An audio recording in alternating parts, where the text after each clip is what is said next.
the Badass Babes of Entertainment. Let's be renegades, reckless, running through our veins.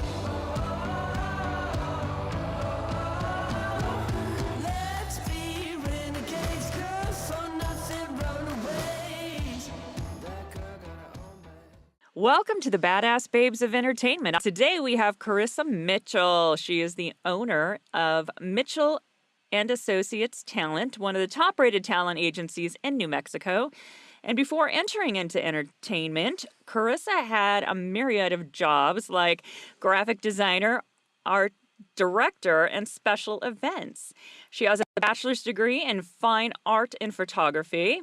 She's a mother, Disney fanatic, and Star Wars nerd. And we are so excited to have her on the podcast today. Welcome, Carissa. Hi guys, it's so nice to be here. Thank you for having me on. Absolutely. How is New Mexico today? New Mexico today is a little bit cloudy and overcast, but it's actually beautiful. It's about mid 50s, maybe 60, and no jacket weather. It's pretty nice. It's kind of how it is here today. I'm kind of digging this weather. Yeah, it's hot, but not too hot. I like it. Yes. But New Mexico is really strange because you could have a snowstorm in the morning and then go running or biking outside in the afternoon. So it's very volatile. You're like, just wait a few minutes and it might change. It'll be gone. That is awesome. So, Carissa, after working 20 years in other industries, what made you jump into being a talent agent? Well, the interesting thing about it is I wanted to go into film and television when I was 18 at the University of Wisconsin-Madison in 1983, and I wanted to go into film and television. And my parents, who are from LA, they moved to Wisconsin to raise me and my brothers. They talked me out of it. They said, we don't want you to go to Hollywood. That's too scary. We don't want you to do that. And so they sort of guided me into art and graphic design and marketing and that sort of thing. And so I sort of diligently did that because they were paying for college. And so when I talk to young people now, I'm like, listen, it took me until I was 45, from 18 to 45, to come back around to it. So follow your dreams is what I always tell everybody. But I ended up in New Mexico, and I had raised my kids, and mostly raised. There's still, some of them are still not totally raised, but they should. But I noticed that the film industry was all around me in New Mexico. It was just booming. And so I was ready to sort of do something else for the second act of my work life. And so on a whim, I joined I joined the film school at the local college and got a degree, and literally cried the whole way home of the first day of school at 46, because I felt like I had found my people. Like I felt like all those years I was training for being in the film industry as a mom, as a special events coordinator, as an art director, as a photographer. All those things helped, and actually I was also a women's crisis counselor. Oh, wow. So, which really comes in handy with me these days. But that's what I was just thinking. Yeah. So I thought I wanted to go into casting. And my mentor, who was the head of the film program, he started sort of throwing me jobs because I was, I sort of went to the top of the sort of management, sort of his list as a 46-year-old mom who'd had several jobs. I was pretty organized and could rally the troops pretty well. So I did a lot of AD work. And then I started casting local indie projects just to get things under my belt. And then I ended up being a second AD on a lot of those indie projects, just because I'm bossy and and organized.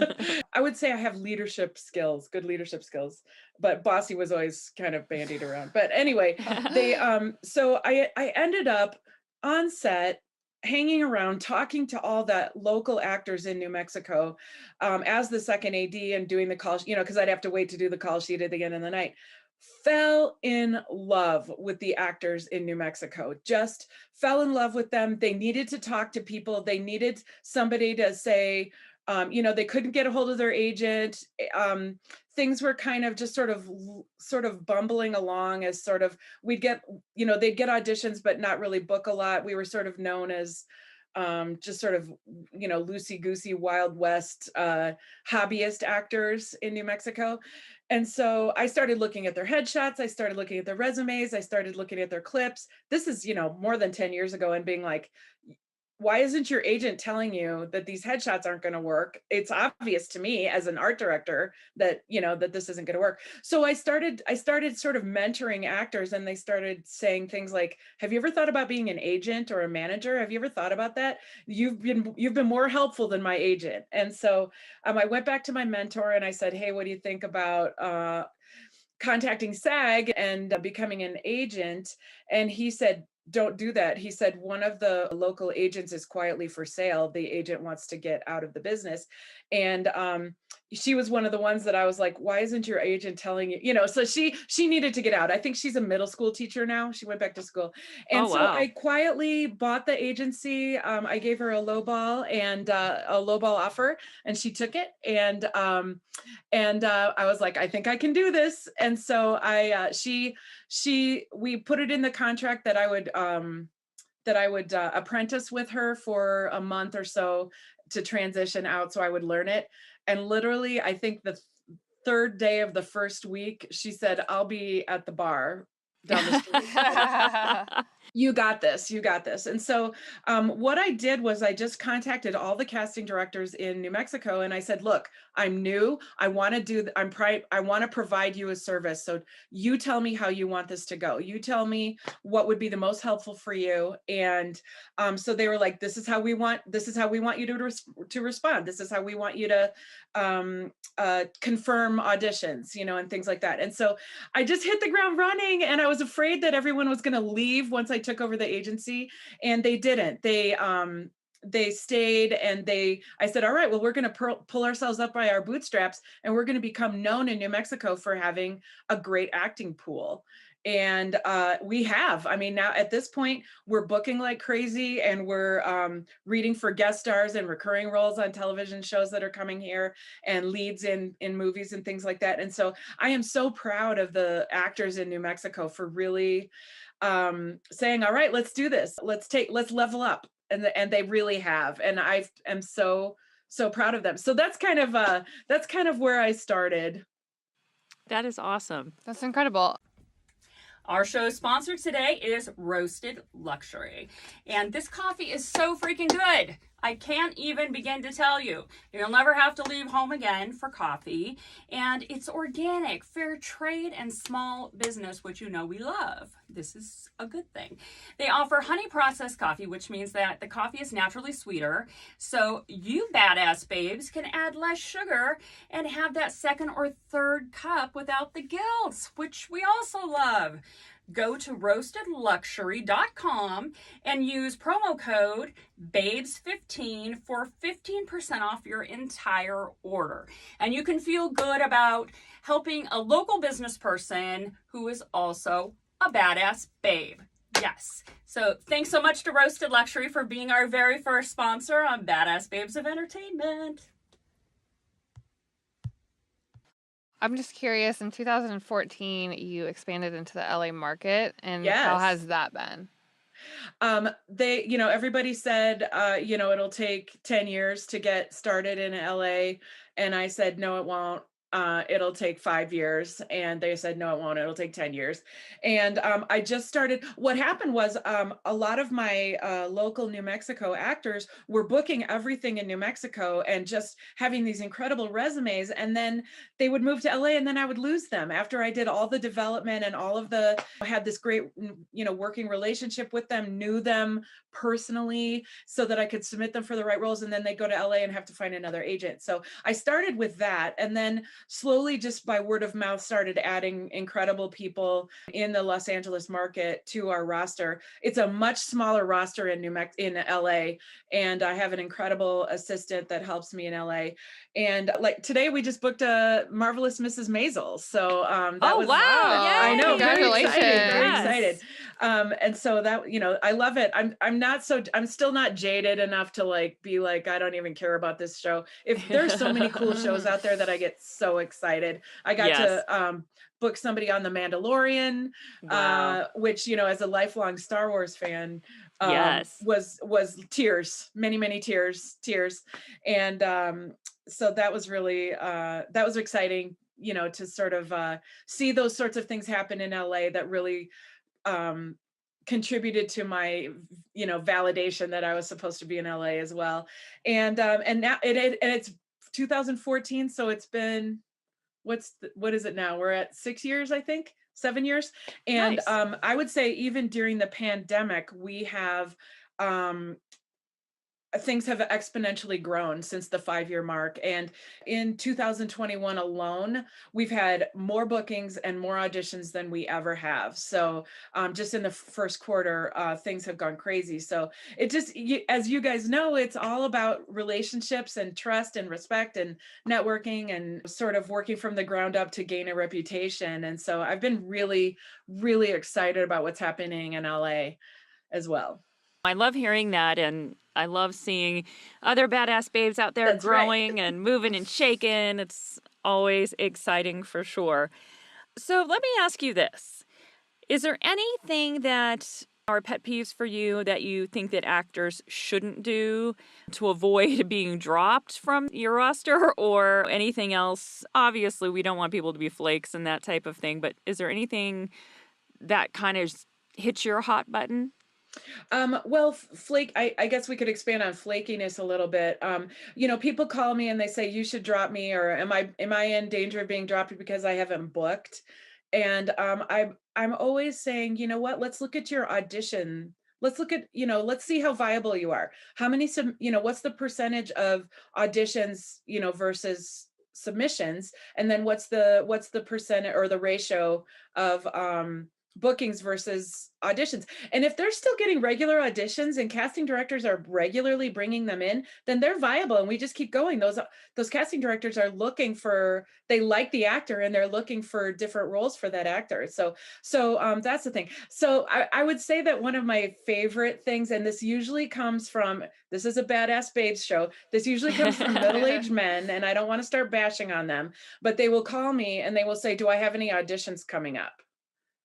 And I don't know, and I just get grumpy because I'm like, there's no good answer for that. If I say, no, you don't have any auditions coming up, what are we doing this for? I can't see into the future. I can't tell you whether you have, I haven't, or I can't, or I can't say, yes, I'm so glad you asked. You do have an audition coming up, because I probably would have already told you if you had an audition. And so, what that means is it's sort of a denial of the fact that what they're saying is, should I keep doing this? Have you forgotten about me? Do you hate me? Should I, do the casting directors hate me? Have they forgotten about me? Should I jump off this ledge? Should I leave my wife? Should All I, those fun just, validation yeah, all these questions. things that actors go to where they're like desperate, and I'm always like, just send me an email that says, insecure actor email, and just Right. call it, let's just call it what it is, and let's talk about it. But don't ask me if you have any auditions coming up, because if I Yeah. knew, I would tell you. And so Do you we ever don't just want to we refer don't them to a therapist? yeah, exactly. And so the other thing is, since we've gone, as you guys know, we've gone to 100% self tapes. Like we had a lot of self tapes before and things were sort of headed in that direction, but the deadlines are looming large, and I'm looking at all these people that have not uploaded their tapes yet and have not sent them to me. And then I go back and I realize that they haven't even responded to me. And so then I have to follow up and be like, hey, so then I have to send an email, a Facebook message, a text, phone call, to find out if I should, sit there waiting for their audition to be uploaded, whether they're doing it or not. And so I would say that like communication is the best, is the biggest thing for me. It's okay to turn down an audition. It's okay to say, I'm either unavailable for the shoot dates, I don't respond to the material, I read the script, it's bad. There are reasons for not doing an audition, and that's fine. But just tell us so that we can decline respectfully and not look like we're not doing our jobs well to the casting director. So I always tell classes this: the actor is being taken through this gauntlet of everybody staking their reputation on the actor. I'm staking my reputation on signing this person, repping them, submitting them. The casting director is staking their reputation on my word that this actor can do well in this role when they send the tapes on to the directors and the producers. Everybody, all the way up to the suits at network, are all taking everyone's word for it that this actor can do the job. And so when you think about it that way, there's a big responsibility for actors. They need to take 90% of 90% of the responsibility is on them to treat this like a business and treat it professionally, and do what they say they're going to do, and do it when we tell them that it needs to be done. So Absolutely. Yeah. Amen to that. Yeah. Well, I have a fun question for you. Yes, I love it. Okay. I am wondering, what is the craziest thing an actor has ever done to get your attention, whether it's just if they want to be repped, or just something maybe you've heard about on set, or just we want a funny, crazy story. Okay, so I make it very clear on my website. I have a very clear way to submit to the agency. It's through a form. It's not a drop-in. It's not a send hard copy headshots. It's not pop into my office unannounced. It's by appointment only. We look at those things. And so one day, because you know how it is when you're working, if somebody just pops in because their entire life is on the line, that an agent is going to be like, oh, I want you. We're busy doing things and I get distracted easily. So this guy came in, he knocked on the door and I was like, yes, what is it? And he was dressed very nicely. He had a suit on. And he said, is this Mitchell and Associates talent? And I said, yes, it is. And he said, I don't want to bother you. I just have a delivery for you. And I was like, okay, just leave it over there. I'm busy. And so a couple hours later, I opened up this basket and it was Walmart or dollar store quality. And that's fine. I can find fun things at the dollar store. I can find cute things at Walmart, but it was like almost like a Easter basket, like a plastic, like woven basket that had like seriously dollar store lotion and soap and hand sanitizer and a little bag of candy and like a little glitter butterfly clip, and like, I don't know. It was so weird. It was like what you would give, like what your mom would tell a boy to give girls for a present, like a teenage boy. But when they're in third grade. Like, oh, they like soap and candles and candy, and it was just at the bottom of this basket, it wasn't even, and I really don't care about stuff like this, but it just all was just hilarious to me because it was just like thrown in this basket. And then in this basket was a little USB USB reader. What do you call those things? Flash drive. The drive, and so yeah. I plug it in. I'm like, oh my God. Let's see what this is. And I plug it in and guess whose headshots pop up. Mm-hmm. Yeah. The delivery Dude man. who delivered it, and so I actually called him. I called him because I was like, I gotta find out what's going on with this guy. And so I said, oh, and there were headshots in there too. There were headshots, or maybe they were in an envelope, or there was a resume. Maybe I had not headshots because I would have recognized him right away. And so I called him and I said, was that you that dropped these off? And he goes, yeah. He says, yeah. And I said, did you know that I haven't, it says on the door, like no pop-ins, no drop-ins, by appointment only. He was like, yeah, I keep coming by your office and looking at that, but I just thought if you saw me and I really, gave you this gift, you'd really, fall in love with me and want to sign me. And I said, okay, so did you go to my website? He's like, yes, I did. And I didn't submit. And so I said, okay, well, let me just tell you this. Now you've pissed me off because you've told me that you read all my instructions, which is actually a test to see if people can follow instructions. You told me that you read the instructions and you decided not to. You decided to do the very thing that I told you not to do. So you didn't pass the first test. You just didn't pass it. So he was like, okay, and it was just like, it was like everything about it was just slightly sweet, but also slightly Creepy and weird. Yeah. And like dude, you just lost your chance with me, you know? And he had decent headshots and he had a decent, you know, he didn't have anything on his resume really, but you know, dollar store hand sanitizer and, you know, a little bag of candy. I don't know. It was one of the weirdest things I've ever had to do. So, but I could tell you lots of bad stories, terrible things, but that one was kind of slightly cute and slightly creepy. Oh, I Lord. like the combo. I know. It was perfect. Perfect.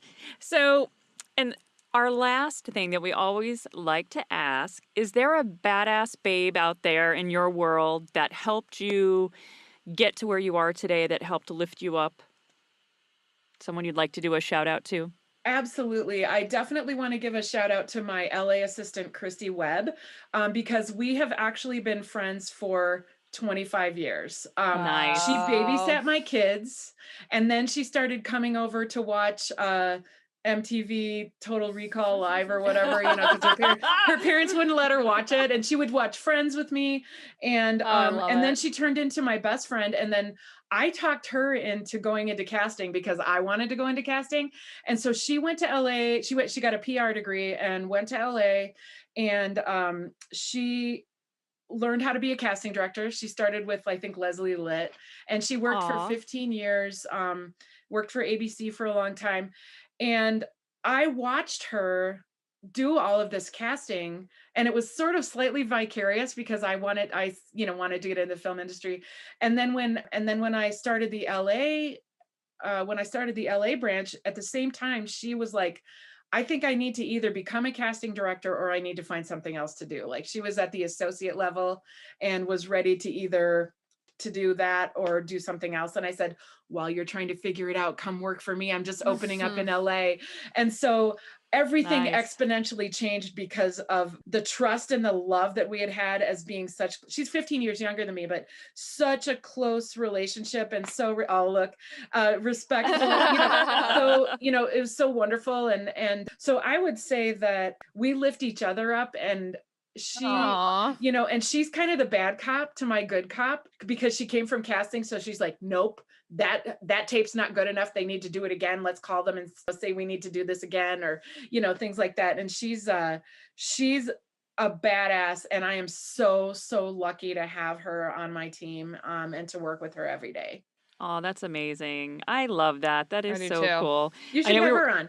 Yes, absolutely. Anytime. Yes. Yeah, we'll definitely have to talk about that for sure. Well, thank you so much. I know you're so busy, and Thank you, Carissa. So nice to meet you. Yes, so nice to meet you finally. Yes, and if you come to LA, we have to go out for sure. Absolutely. Is it time to go out yet? Are people going out? Yes, we're opened up. Restaurants are open. Movie theaters are up to 50% now. Oh my gosh, I haven't been to a movie in so long. Oh, yeah, they're saying by June, we should be firing on all cylinders. So I'm excited. Awesome. Yeah. I can't wait for Disneyland to open, but I don't know how long it's going to be. It's going to be a madhouse to try to get into Disneyland. But, yes. But I usually, before the pandemic, I was there every month. I was there for several days. So wow. I can't wait to see you guys in person. Yes, for sure. I love that. Disney trip it is. I like it. Woo, let's do it. All right, Carissa, thank you so much. Thank you. We'll talk to you soon. Thank you. All right, bye-bye. Bye. This episode was produced by me, Megan Ketz. And me, Brenda Fisher. Thanks to our Grammy-nominated sound engineer, Herman Villacorta. We have another amazing guest next week, so be sure to listen. If there's a topic you would like us to cover, message us on Instagram at Babes of Entertainment, also on Facebook, Babes of Entertainment, and on Twitter, Babe_podcast. And now TikTok, Babes of Entertainment on TikTok. Woo, woo, woo. This podcast was produced by RSA Entertainment and Rogue Matter. Join the movement. Go Rogue. Bad girl with a good heart. Lost boy got a fresh start. And she's my gasoline. Slick chrome on the Mustang. Drop top, no we don't play. 'Cause I'm